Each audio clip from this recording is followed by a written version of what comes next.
जोहार, नमस्कार। आप सीधे देख रहे हैं घाटशिला उपचुनाव घाटशिला से। मेरे साथ हैं झारखंडी लोकतांत्रिक क्रांतिकारी मोर्चा के उम्मीदवार रामदास मुर्मू जी। यही जो शख्स को आप देख रहे हैं, यही है रामदास मुर्मू जी। रामदास मुर्मू कौन है, ये आप लोग को जानना जरूरी है। रामदास मुर्मू एक बहुत ही निर्धन परिवार से, इनका आज हम दौरा कर रहे थे, इनका जो पंचायत पड़ता है उस पंचायत में हमारा दौरा था। सौभाग्य ये हुआ कि इनका घर हमें जाना हुआ। इनके घर गए, इनके घर में माता जी मिली, माता जी से भी बहुत सारी बातें हुई। तो एक बहुत ही निर्धन परिवार से, इनका कोई पॉलिटिकल बैकग्राउंड नहीं है। मतलब कहिएगा तो जयराम कुमार महतो जी जो डुमरी विधायक है और हमारे जेलकेम पार्टी के जो केंद्रीय अध्यक्ष हैं, उन्होंने समझिए कि कोयले में से हीरा ढूंढ के निकाले। एक ऐसे प्रत्याशी, ज्यादातर इनके घर के आसपास में इनके इतना क्वालिफाइड कोई बंदा नहीं है, कोई लड़का नहीं है। समझिए ये एमएससी प्लस बीएड किए हुए, सबसे लगभग अगर देखा जाए तो एक प्रत्याशी शायद हो गए। सबसे ज्यादा क्वालिफाइड अगर कोई प्रत्याशी हमारा है तो जेलकेम पार्टी से। बहुत ही शिक्षित हैं और साथ ही साथ इधर के आसपास के क्षेत्रों में अपने कोचिंग के माध्यम से सैकड़ों छात्रों को शिक्षा दे रहे हैं। एक टीचर भी हैं, शिक्षित करने का प्रयास भी कर रहे हैं, खुद टीचर हैं। तो एक ऐसा प्रत्याशी हैं जेलकेम से जो सभी पर भारी पड़ने वाले हैं।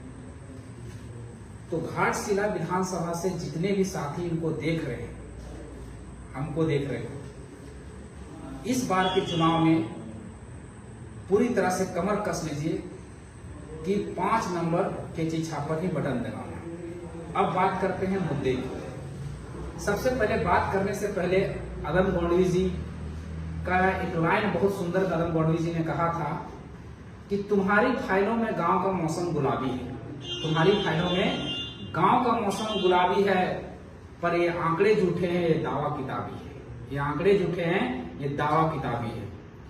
जो उलझ कर रह गई है सरकारों की फाइलों की जाल में, गौर से सुनिएगा इस लाइन को, जो उलझ कर रह गई है सरकारों की फाइलों की जाल में, वो रोशनी गांव तक आएगी कितने साल में, वो रोशनी गांव तक आएगी कितने साल में। मतलब इसका भावार्थ, इसका अर्थ समझिएगा।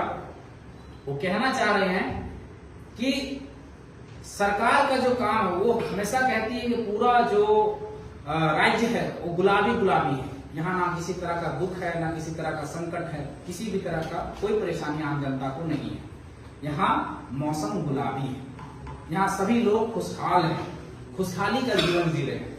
लेकिन सच्चाई ये नहीं है, ग्राउंड की सच्चाई ये नहीं है। मैं ग्राउंड की सच्चाई आगे बताने वाला हूँ। उसके बाद दूसरे लाइन में वो कहते हैं कि जो उलझ कर रह गई सरकारों की फाइल में, वो गांव तक रोशनी आएगी कितने साल में। उनका तात्पर्य यह है कि सरकार जो झारखंड मुक्ति मोर्चा और गठबंधन की जो सरकार है, उन्होंने 2019 में ये वादा किया था कि हमारी सरकार बनेगी तो बनते ही सबसे पहले हम खतियान आधारित स्थानीय नीति लाएंगे। क्या वो स्थानीय नीति बनी? आपसे सवाल है, आप उत्तर दीजिएगा, कमेंट करके बताइएगा कि क्या स्थानीय नीति बनी। ये उनका मैनिफेस्टो में था या नहीं था। और ये एक कार्यकाल की बात नहीं है, दूसरा कार्यकाल शुरू हो चुका, उसका 1 साल बीत चुका है, स्थानीय नीति नहीं बने। दूसरा उन्होंने वादा किया था कि हमारी सरकार बनेगी तो हम नियोजन नीति लाएंगे। क्या नियोजन नीति बनी? नहीं बनी। दुर्भाग्य तो ये देखिए कि जो रघुवर दास यानी बीजेपी की सरकार ने जो 1985 का कटअप लाया था, उसको भी खत्म कर दिया गया। यानी पूरी तरह से अभी ना तो इनका कोई नियोजन नीति आया, और जो नियोजन नीति था, सॉरी, जो स्थानीय नीति था उसको भी खत्म कर दिया गया। और अभी नियोजन नीति क्या लाया गया है? 60-40 की पॉलिसी पर। क्या अन्य राज्यों में इसी तरह का नियोजन नीति है? नहीं है। तो फिर हमारे लिए नियोजन नीति क्यों नहीं बना? अगर हम मानते हैं कि आपके कार्यकाल का 1 साल होता, 2 साल होता, नहीं, 6-6 साल गुजर रहे हैं। 6 साल उस स्टूडेंट को पूछिए, उस स्टूडेंट का दर्द को पूछिए कि 6 साल कैसे कटते हैं। पथराई आंखों से उसके परिवारजन, उसके माता पिता इंतजार करते रहते हैं कि आज नहीं तो कल मेरा बेटा को नौकरी लगेगा, और वो नौकरी नहीं मिल पाती। तीसरा उन्होंने वादा किया था कि हम 5 लाख युवाओं को सरकारी नौकरी देंगे। अगर झूठ बोलता हूं तो आप हेमंत सोरेन जी के सारे ट्विटर, सारे सोशल मीडिया हैंडल्स में जाके देख लीजिए, उनके मैनिफेस्टो को इंटरनेट में आप सर्च करेंगे तो वो मिल जाएंगे। 5 लाख युवाओं को सरकारी नौकरी देंगे। क्या 5 लाख युवाओं को सरकारी नौकरी मिल गई? नहीं। उन्होंने वादा किया था कि प्रत्येक 6 महीने में एक जेपीएससी का एग्जाम लेंगे। इन 6 सालों के दरमियान भी आप निकाल के देख लीजिए कि कितना जेपीएससी का एग्जाम हुआ है। और जो चुनाव हुआ, जो एग्जाम हुए हैं वो गड्ढे में हुए। गड्ढे मतलब समझते हैं? मतलब मंडी में जैसे थोक के भाव में टमाटर जब सस्ता हो जाता है, उस तरह से गड्ढे में जैसे बेचा जाता है। भिंडी जब सस्ता हो जाता है तो गड्ढे में चुनाव ले कितना लिया गया, तो अगर उसका आकलन 1 साल का निकाल के देख लें तो 50 सीट में वैकेंसी लेते हैं। 50 सीट उसका निकल के आता है। क्या इतना ही सीट खाली है? नहीं। मैं सरकारी आंकड़े बताता हूं। कार्मिक विभाग की डाटा है। कार्मिक विभाग ने खुद बताया है कि राज्य में कर्मचारियों का बहुत अभाव है, ऑफिसर्स का अभाव है, पद बहुत सारे रिक्त पड़े हैं, लेकिन सरकार नियुक्ति नहीं ले रही। जो युवा पीढ़ी है हाहाकार मचाई हुई है, लेकिन एग्जाम्स नहीं हो रहे। कार्मिक विभाग की डाटा कहती है कि सरकारी नौकरियां 5.5 लाख है। 5.5 लाख में 3.5 लाख पोस्ट केवल और केवल स्थानीय नीति नहीं रहने के कारण, नियोजन नीति नहीं रहने के कारण युवा पीढ़ी दर दर की ठोकरें खा रही है। वैकेंसी हो नहीं रही है, और जो एग्जाम्स हो रहे हैं वो हाई कोर्ट, सुप्रीम कोर्ट में जाके अटक जा रहे हैं। तो सोचने वाले विषय है कि आपको चुनाव किसको करना है, वोट किसको करना है। ये तो चुनिंदा बातें होंगी। अब 3.5 लाख पोस्ट खाली होते हुए भी हमारे बच्चे दर दर की ठोकरें खा रहे। फिर अगला इनका वादा था कि अगर हमारी सरकार बनती है तो प्राइवेट कंपनियों में 75% यहाँ के युवाओं को रोजगार देंगे। क्या 75% यहाँ के प्राइवेट कंपनियों युवाओं को नौकरी लग गई? आपका उत्तर होगा नहीं। मेरा उत्तर तो नहीं है, लेकिन आपका उत्तर भी नहीं होगा। क्यों? उसके बाद बेरोजगारी भत्ता का वादा किए थे कि जो ग्रेजुएशन पास रहेगा, जो पीजी पास रहेगा, उसको 5,000 7,000 हम बेरोजगारी भत्ता देंगे। क्या युवाओं को बेरोजगारी भत्ता मिली? एक बार भी मिली? नहीं मिली। फिर क्यों हम उसको चुन रहे हैं? केवल और केवल हम मानसिक गुलाम हो चुके हैं। और जब भी चुनाव आता है हम वोट उसको करते हैं जब उसको, उस नेता को, उस मंत्री को, उस विधायक को, उस सरकार को हारने का डर नहीं रहेगा तो आपके लिए काम कैसे करेंगे? कहा भी जाता है कि भय बिन प्रीत कहां। जब तक भय नहीं होता है तब तक प्रेम नहीं होता है, प्रीत नहीं होता है। इसलिए सरकार को भय दिखाना जरूरी है। सरकार काम तभी करती है जब उसे हारने का डर होता है, इसलिए हराना जरूरी है। और लोग आप कहेंगे कि ये तो एक पार्टी का बात कर रहे हैं।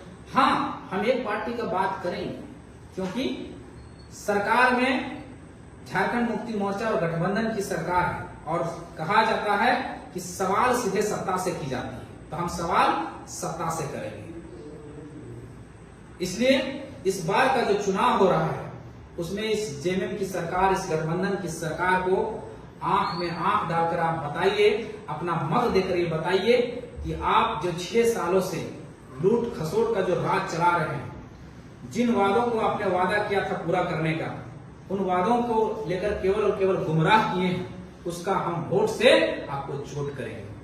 और हमारे जो प्रत्याशी हैं रामदास मुर्मू जी, जो एक शिक्षित युवा हैं, कर्मठ हैं, ईमानदार हैं, पढ़े लिखे हैं, सबसे ज्यादा क्वालिफाइड हैं और सबसे तेज तरार युवा है। अगर ये हमारी बात, अगर ये सदन में जाते हैं तो घाटशिला वासियों के लिए सौभाग्य होगा। क्योंकि आज जयराम महतो जी डुमरी विधानसभा से चुनकर गए हैं, तो देखे होंगे कि किस तरह से विधानसभा में जाकर प्रश्नों को उठाते हैं, किस तरह से जनता के मुद्दों को, राज्य स्तरीय मुद्दा हो या क्षेत्र की मुद्दा हो, किस तरह से वो जाके प्लेटफॉर्म पे रखते हैं। आप सभी ने देखा होगा सोशल मीडिया के माध्यम से। अगर रामदास मुर्मू भी अगर जीत के जाते हैं तो उसी तरह का दहाड़ेंगे सदन में।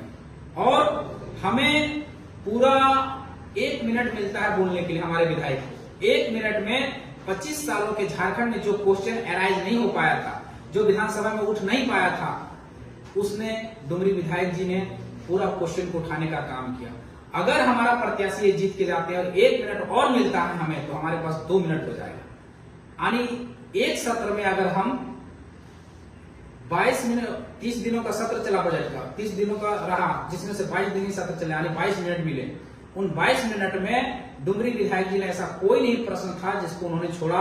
सभी राज्य स्तरीय मुद्दा, चाहे स्थानीय नीति की बात हो, नियोजन नीति की बात हो, विस्थापन की बात हो, खनन की बात हो, चाहे 75% नौकरी देने की बात हो, बेरोजगारी हो, पलायन हो, सभी मुद्दों को वहां पर सदन पर जाकर उठाया।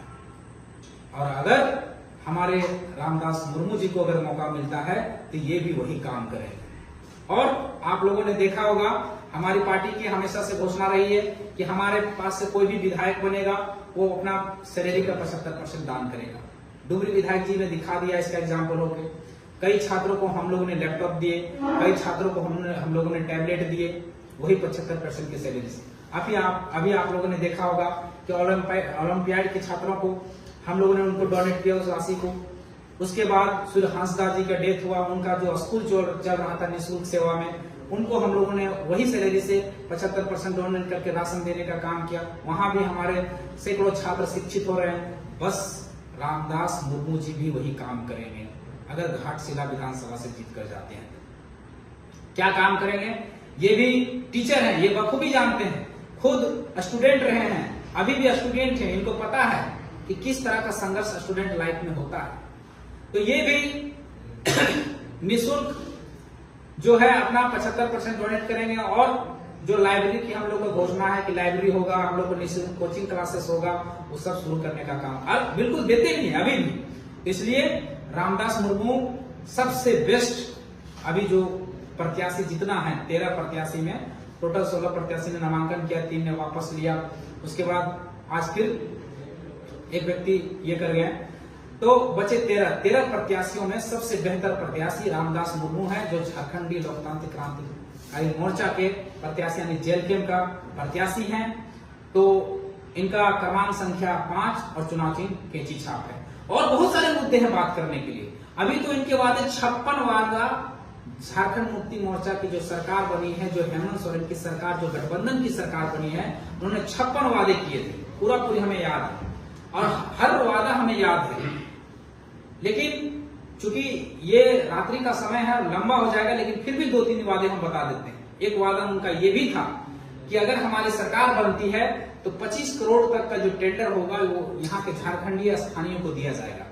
आप एक बात बता दीजिए, एक उदाहरण आप हमको पूरा 6 साल का कार्यकाल में दिखा दीजिए जो एक झारखंडी को ये 25 करोड़ रुपए का टेंडर मिला होगा। इसकी देखिए किस तरह का सिस्टम को सेट किया गया है यहाँ के लोगों को मारने के लिए। अभी क्या कर दिया जाए, 2-4 टेंडर को एक साथ अटैच कर दिया है, उस टेंडर को 40, 45, 50 करोड़ का टेंडर बना दिया जा रहा है। उससे क्या हो रहा है, हमारे झारखंड के लोगों के पास उतना पूंजी नहीं, उतना पैसा नहीं, वो लगा नहीं पाते, सारा टेंडर बाहर के लोग लेके चले जाते। खुद हम लोग डुमरी विधानसभा में ऐसे चीजें देख रहे हैं कि बाहर के लोग लेके चले जाते। क्यों? ऐसा पॉलिसी बनाइए ना जो हमारे स्थानीय को ज्यादा से ज्यादा लाभ मिल सके। अभी औद्योगिक नगर इस जमशेदपुर को कहा जाता है, पूर्वी सिंहभूम का जिला है, जमशेदपुर एक टाउनशिप एरिया है, औद्योगिक यानी इंडस्ट्रियल सिटी है।